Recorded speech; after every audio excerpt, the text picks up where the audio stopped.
আসসালামু আলাইকুম। সবাইকে আন্তরিক শুভেচ্ছা অভিনন্দন এবং অনেক অনেক ভালোবাসা জানাচ্ছি। প্রিয় সুধী, আমি আজকে আপনাদের সরাসরি দেখাতে চাই যে আবদ্ধ অবস্থায় হাঁস পালন করতে গেলে আপনি খামারটি কীভাবে করবেন। চলুন তাহলে আমরা সরাসরি একটু দেখি। যে খামারটি দেখতে পাচ্ছেন এটা বগুড়া জেলার কাহালু উপজেলার মালঞ্চা ইউনিয়নের মাটিহাঁস গ্রামের মোহাম্মদ রফিকুল ভাইয়ের খামার। গ্রাম উন্নয়ন কর্ম গাক আরএমটিপি পোল্ট্রি প্রকল্প কর্তৃক বাস্তবায়নাধীন আন্তর্জাতিক কৃষি উন্নয়ন তহবিল ইফা ড্যানেডা ও পল্লী কর্মসহায়ক ফাউন্ডেশনের আর্থিক ও কারিগরি সহায়তায় আবদ্ধ অবস্থায় হাঁস পালন করছেন রফিকুল ভাই। রফিকুল ভাই খুব রিসেন্ট এই খামারটি করেছেন, যে জন্য একটু দেখতে পাচ্ছেন যে খামারের যে ফ্লোরটা সেটা কিন্তু সে ঢালাই করছে এবং দুই পাশ থেকে একটু স্লোপ করে দিয়ে মাঝখান দিয়ে একটু ড্রেনেজ ব্যবস্থা করে দিয়েছে। এতে করে তার খামারে যে হাঁসগুলো পায়খানা করে বা তার যে ময়লা হয় এগুলো শুধু একটু পাইপ দিয়ে একটু পানি স্প্রে করলে কিন্তু খুব দ্রুত সময়ে এই পানিগুলো কিন্তু বা ময়লাগুলো কিন্তু পরিষ্কার হয়ে যায়।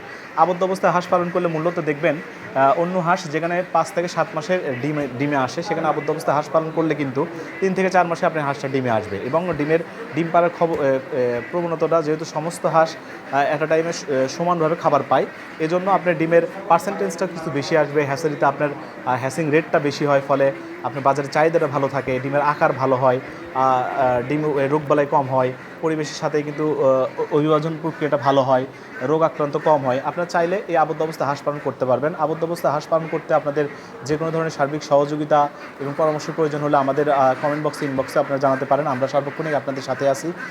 আপনি একটু খেয়াল করলে দেখবেন যে রফিকুল ভাই যে খামারের মাঝখানে একটা হাউস নির্মাণ করেছে। এখানে কিন্তু হাঁসের সাঁতার কাটা প্রয়োজন হলে সে সাঁতার কাটে। যেহেতু হাউসটা নতুন করা হয়েছে, হাঁসটা একটু উঠতে ভয় পাচ্ছে, আপনি একটু দেখতে পাচ্ছেন। 2-4 দিন গেলে এটা ঠিক হয়ে যাবে। আর এই যে দেখেন মাঝখানে বরাবর কিন্তু সে পাইপ দিয়ে সে মোটর চালু করছে এবং মোটর চালু করার ফলে এই পাইপ দিয়ে কিন্তু খুব সহজেই ফ্লোরটা পাকা হওয়ার কারণে সে ময়লাগুলো কিন্তু পরিষ্কার করতে পারছে। আপনি একটু ভিডিওতে খেয়াল করলে দেখতে পাবেন যে পানি মারতেছে এবং ময়লাগুলো খুব পরিষ্কার এবং খুব সহজে কিন্তু পরিষ্কার হয়ে যাচ্ছে। তার এত বড় 1000 হাঁসের ময়লা পরিষ্কার করতে তার কিন্তু 5 থেকে 10 মিনিটের মতো সময় লাগে। তো আপনারা চাইলে যারা হাঁস আবদ্ধ অবস্থায় করতে চান, আমার মনে হয় আপনারা আমাদের এই খামারে সরাসরি এসে দেখেও কিন্তু করতে পারবেন। আপনারা চাইলে আমাদের সাথে যোগাযোগ করতে পারবেন, যোগাযোগ করে আসতে পারবেন।